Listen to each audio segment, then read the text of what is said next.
Alright, I am back with another Destiny 2 video. Got a lot of stuff to talk about now that we actually have new content for the first time in a long time.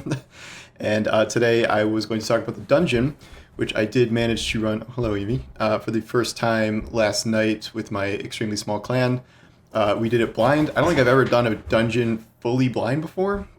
I'm usually watching people's streams and stuff, so I at least have some rough idea of what's going on and what to do, but we did this one 100% blind, which was a lot of fun. Took us about maybe 90 minutes blind, which is not that long really for totally blind, mainly because I'd say the actual combat encounters were not like that hard. I don't think we ever wiped on one of the combat encounters. We just wiped when we were failing jumping puzzles and sparrow races and things like that. So this is the Pirates-themed loot cave based dungeon that was actually kind of less fourth wall breaking than I thought. I thought it would be like comedy hour, like the mission that was narrated by the ghost acting as Drifter. I thought it would kind of be like a really funny thing, but it is not really. There's little nods and stuff in there, and like the whole concept is a nod to the loot cave.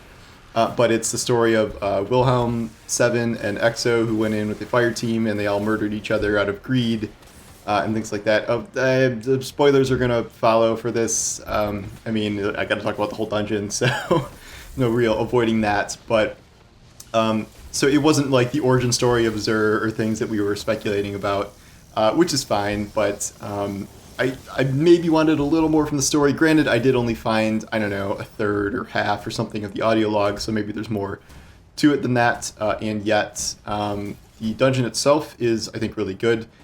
The first section, which I am showing here, I just am doing a short little solo run to get some footage on PC here, because I ran it on console.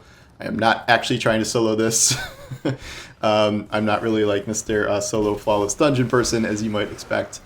So the first part is just full of a bunch of traps. The first time you run this, it will be a comedy because all of your teammates will be impaling themselves on spikes or having roofs slam into their head and all their manner of things. I think there's supposed to be traps that like Wilhelm has set up behind him so people don't follow him and steal his treasure. It feels like once you know kind of where the traps are and what switches you're supposed to switch and things like that, this part will probably go relatively fast. And then you get to a sequence that I was a little confused because I think I might have missed a chest, like the first chest in here, because I got to the part where it's the first time you open a door with a scorn cannon, like you shoot the little device, and there's a secret chest in there, which seems weird that there would be a secret chest ahead of any actual chest. So I opened the chest and got nothing. So I haven't figured this out yet, but I think I may have missed a chest during the trap part that was like supposed to be your reward for clearing the trap part. The first chest I got was the first boss where the ogre. So I don't know if that was right or wrong or what, so let me know in the comments because my team and I were trying to figure that out. And then, so this is all kind of based around the corrupted, I don't remember what it's called anymore, but like the loot mechanic where you pick up a bunch of gold/red/orange engrams and it gives you like greed stacks, essentially something greed burden, I don't know. And then you have to punch a crystal to alleviate your greed, and then once you punch the crystal enough times, sometimes it's like 10 times, sometimes it's 20 or 30. The final boss is I think even more, I think it's like 50.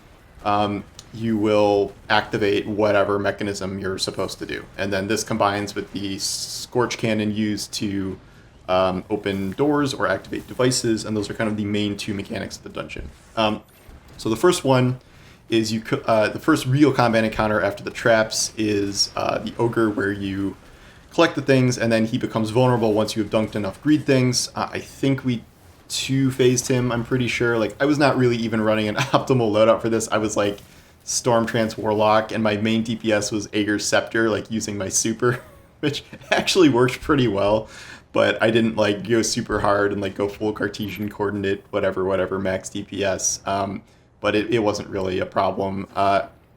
And then, so that was a main thing there. I don't remember which order this was in. It may have been after the Fallen Shield part. Anyway, so there's a part where you have to launch yourself with cannons all around the map by activating them with scorn cannons, and then you have to shoot a bunch of bombs toward a fallen shield into what looks like their own replica of the Traveler. I'm not exactly sure what that was supposed to be, but that was a kind of a fun part. I thought it was going to be more complicated than it was because I thought you were going to have to like move the balls all around the map and like shoot the balls to other platforms. Like all you really have to do is get a ball to spawn and then shoot it at the little node on the thing, and you do that I think 4 times and you're done.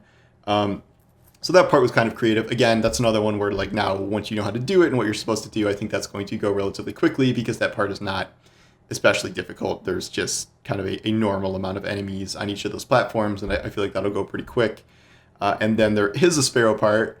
Everyone is so excited that there's a sparrow segment in this dungeon. I am so bad at the sparrow parts in anything. I can never do the Scourge of the Past sparrow part. I don't think I ever survived that, like, ever. I'm so bad at the sparrow parts. Like, I'm not great at jumping puzzles, but, like, I am a master at jumping puzzles compared to my abilities with a sparrow. So I had to be carried through that part. I was just sort of, like, being dead and watching in third person for where switches are to extend the mine timers. I did find the secret chest in the Skull's Eye by myself after that, so I get some credit for that there. And then there is, am I missing anything? I don't know. You wander around some more, you find some more logs, and then the final boss is a big fallen who shows up with like 2 yellow bar buddies that are pretty beefy, and we figured out the mechanics of that, which is you shoot the scorn cannons to raise some little, I don't know, whether like escape pods or something, or treasure pods, and then they knock loose a bunch of engrams. We figured out it was good to have one person stand on each of the 3 sides because you get the max amount of engrams collected that way. And then you go dunk those in the middle, dunk enough of those, I swear it's like 40 or 50, and you get a DPS phase on the boss. Before that, you should be killing his yellow bars because they will kind of roast you otherwise. We didn't really know when the DPS phase was going to activate, so like we could have 2-phased it. I think we had to 3-phase it in the end. I'm sure everyone can 1-phase it on normal who's like actually good at DPS strats, but that part wasn't terribly difficult. Like overall here, this wasn't a very hard dungeon, and yet I think my guess is that the plan here going forward is that they might make kind of the base versions of dungeons easier because they are going to all be launching with legend or master, whatever it's called, modes for the dungeon. This one is 1360, and it has match game, it has champions in it, so that is like the no joke version of this that I'm sure is going to actually be difficult. And now I'm kind of regretting not playing Destiny for 2 months because I am only 1345. And so I am well behind the damage curve for that one. So I'm going to probably actually start doing pinnacles again and doing bounties and getting my power level up to take that on. All of this ended up being pretty much the first step in the Gallarhorn quest, and then you just do a bunch of busy work for Shaw Han, of all people, to get Gallarhorn. I'm guessing the catalyst is something to do with legend mode, and then I haven't looked it up yet. I don't even know what the catalyst does, but I assume that's like one of the main points in doing legend mode. The loot, I ended up with 3 pieces of the Thorn set, which is pretty good. I only got 1 weapon, but it was an Ias Luna, and it did have perpetual motion, which I really loved. My buddy got a rapid hit kill clip, like accurized range master work. Like he got the freaking works with his. So he got like the cool one. I really do like perpetual motion. I got perpetual motion moving target, and it feels really good, like really, really good. I think perpetual motion is a extremely good perk because it just activates with you doing nothing, just moving, which you're always moving. So I think that's a very good stat boost. I did not get any of the other weapons, the Matador, 1,000-Yard Stare, or the Claymore. I am probably going to run it again later tonight on a different character. They froze farming on this, so you can't farm it multiple times this week. I don't know what happened.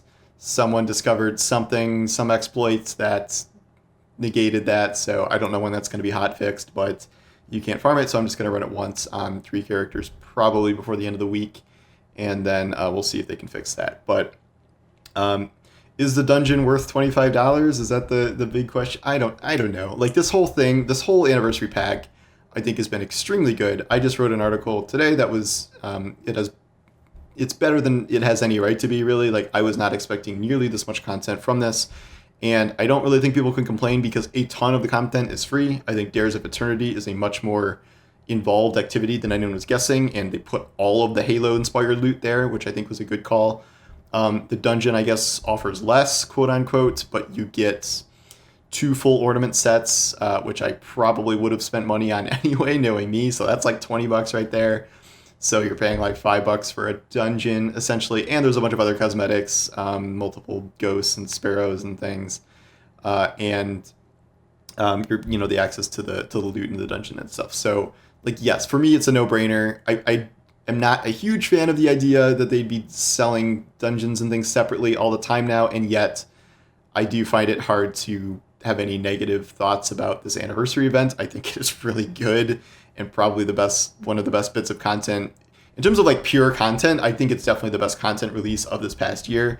In terms of story, I think the seasons have done like a better job kind of telling this ongoing story, whereas this is not really like that. It's not supposed to be. I mean, you have Xur hosting a game show, and then you have some tale of some Guardian Exo who we've never heard of before, so it's not really tied into much existing Destiny stuff outside of kind of all the nods to the past, be it Destiny 1 or other franchises, and that's fine. Like, it's not supposed to be like a big leap forward in terms of story and stuff. I got what I wanted in that Breachlight resurfaced. Banshee made parts of the new Halo Magnum out of Breachlight, which really made me happy. So that was fun to see. So anyway, Dungeon was very good. I am planning to run it a good amount more, at least until I get all the armor sets, and then I'll figure out what's going on with Legend for the Catalyst for Gjallarhorn and what that's going to take. I think I got to actually start do some grinding again. I kind of wish I knew what the power requirements were going to be before this, because I might have done some more work in the game over the past 2 months if I'd known that, but we have another 3 months left, and then I'm sure the dungeon will adjust accordingly once new power levels come for the Witch Queen, or they might be doing some big power rework for the Witch Queen anyway, although that hasn't been talked about, so who knows what's going on with power. But yeah, for now, this whole event is great. I would definitely come back for it, even if you're just doing the free stuff. I think it's a lot of fun. For me personally, it is worth the $25. I do understand how that is a bit steep for a lot of people, especially if you're a more casual player. Do not love the idea that you have to buy it on multiple platforms. Like, I got a Steam code, which is great, from Bungie, but I had to buy it on PlayStation to play there with my friends because I wanted to use PS Comms, not Discord. But I guess with crossplay, like, you can make one copy of it work, but I don't know. It's a little annoying in my opinion, but that's probably the only negative thing I really have to say. So I'm going to go back to Dares of Eternity for now and try and get my Xur rank up here and get some bounties at Daily Reset. I'm probably going to hop into Halo Infinite when that launches in a couple hours here, 3 hours from now, and I have to replay the whole campaign because they wiped all my progress from my review copy, which is fine. And like, I gave the campaign like a not amazing score, and yet I do want to kind of go back and replay it, see, try different tactics, do what I was missing, clear out the whole map and things like that. So I will be doing that on and off in conjunction with Destiny stuff throughout the week, and then that's going to be December at least, and probably January too. So it's a great time to kind of hop back into Destiny, and I remain very impressed with what they did here at the anniversary event. So thanks for watching, and I will talk to you guys later. Take care.